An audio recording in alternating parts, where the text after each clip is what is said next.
Well, I know people were happy to hear the President spend a good bit of his speech tonight talking about jobs and innovation and reviving this economy.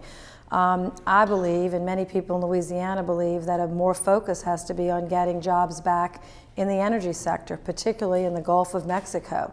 And I would have liked to hear more specifics about that, but we're going to continue to drive that issue home. I believe in a strong energy policy which begins with domestic energy production as we move to cleaner sources of energy. But we can't give up on our bread and butter issues at home.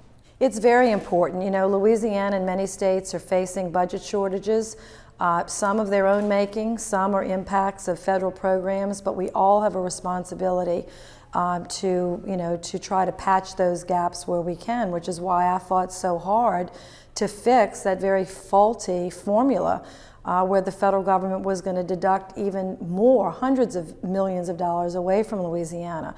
But clearly there is a path forward for a balanced budget. President Clinton and a Congress made up of Republicans and Democrats found a way to a balanced budget and generated a surplus in 8 years.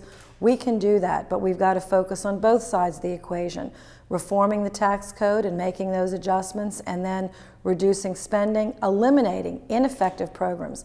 Government can be smarter, it can be smaller, and it can be more entrepreneurial. So I liked what the President said on those points tonight. I was very happy to see the President hit the theme of education reform and excellence. The federal government can no longer afford to send money to the states and not expect excellence or not expect results. We've been funding failure for too long, and so I was pleased to be part of the bipartisan coalition that helped to craft No Child Left Behind and the first standards bill set by President Bill Clinton.